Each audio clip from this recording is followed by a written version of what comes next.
Police की outer north जिला team ने मानव तस्करी के एक बड़े गिरोह का पर्दाफाश किया है। इस कार्रवाई में कई आरोपियों को गिरफ्तार किया गया और नाबालिग बच्चों को सुरक्षित बरामद किया गया। मामला थाना पलसवार डेयरी से शुरू हुआ, जहां एक महिला ने अपनी 15 वर्षीय बेटी और 13 वर्षीय पड़ोसी लड़की के अपहरण की शिकायत दर्ज कराई थी।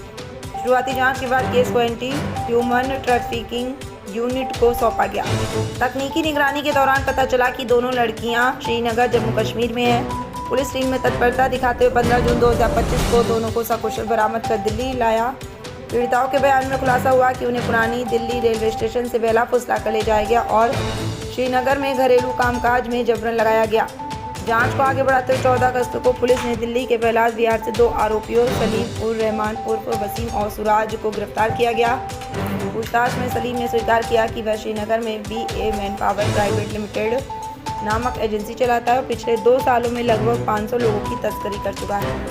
वहीं सुराज ने कबूल किया कि वह दिल्ली से पीड़ितों को ट्रांसपोर्ट करता था और उसके कई सहयोगी पुरानी दिल्ली रेलवे स्टेशन पर सक्रिय हैं। इसके बाद पुलिस टीम ने श्रीनगर में छापा मारकर 2 और आरोपियों मोहम्मद तालिब और सतनाम सिंह उर्फ सरदार जी को गिरफ्तार किया।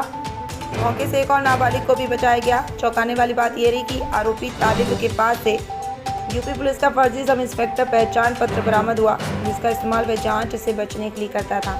इस गिरोह का तरीका बेहद संगठित था। ये लोग रेलवे स्टेशन से गरीब और नाबालिग बच्चों को निशाना बनाते और उन्हें श्रीनगर ले जाकर बंधुआ मजदूरी और घरेलू काम में धकेल देते। एक पुरुष पीड़ित के लिए 20 से 25,000 और महिला पीड़ित के लिए 40 से 60,000 रुपये तक वसूल जाते थे। पलसवार डेयरी थाने में दिसंबर 2024 में एक किडनैपिंग का केस दर्ज हुआ था 137 BNS में, जिसमें 2 माइनर गर्ल्स का अपहरण का सूचना उनके पेरेंट्स ने दिया था। उसके बाद लगभग 5 महीने हमने तफ्तीश की। हमारी AHTU की टीम ने उसको पूरा ट्रैक किया और हमारी टीम जम्मू कश्मीर में जाके 2 लड़कियों को, जिनकी उम्र 15 और 13 साल थी, वहाँ से रेस्क्यू कराकर दिल्ली लाए थे।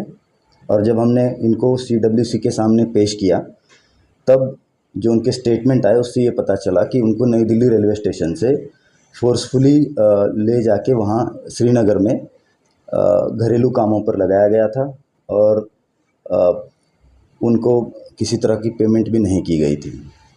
इसके उपरांत हमने एक टीम स्पेशल स्टाफ इंस्पेक्टर आनंद झा के नेतृत्व में डिस्ट्रिक्ट के अंतर्गत बनाई और उस टीम ने दिल्ली के अंदर एक सलीमुर रहमान और सूरज, इन 2 व्यक्तियों को हिरासत में लिया और उनसे ये पता चला कि there is a proper racket going on here. जो रेलवे स्टेशंस और बस अड्डों पर जो इस तरह के अनअटेंडेड बच्चे मिलते हैं, उनको कुछ एल्योरमेंट दे के कि हम आपको काम देंगे, इस तरह से यहाँ से उन बच्चों को बाय बस श्रीनगर तक ले जाया जाता है। वहाँ पे जो ये अलग अलग एजेंसीज, जो इस तरह की मैन पावर एजेंसी जो वहाँ मुहैया कराती है वर्कफोर्स, वो उन बच्चों को वहाँ पे घरेलू कामों में लगाते हैं। सलीमुर रहमान जो है, ये BA man power private limited करके एक एजेंसी चलाता है। उसने फिर उन बच्चों को फर्दर एम्प्लॉय किया। जो इस तरह के बच्चे आइडेंटिफाई करके उन तक पहुंचाते हैं, उनको बाकायदा उस चीज़ के पैसे मिलते हैं।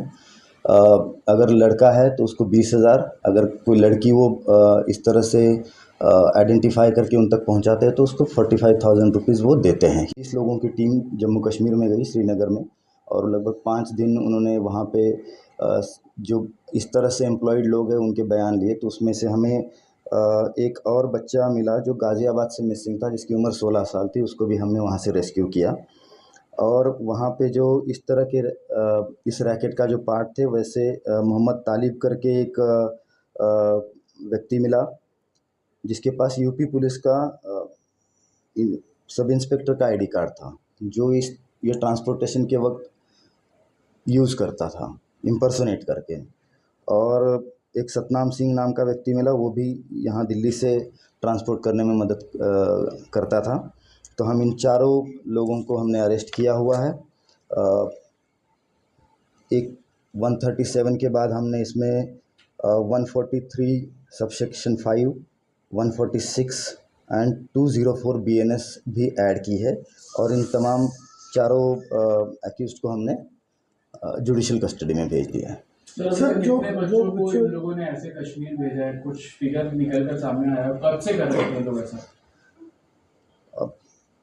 ऐसा कोई फिक्स पॉइंट ऑफ टाइम नहीं है, बट वहाँ वैली में जो रिक्वायरमेंट होती है उसी के चलते यहाँ से लोगों को भेजा जाता है।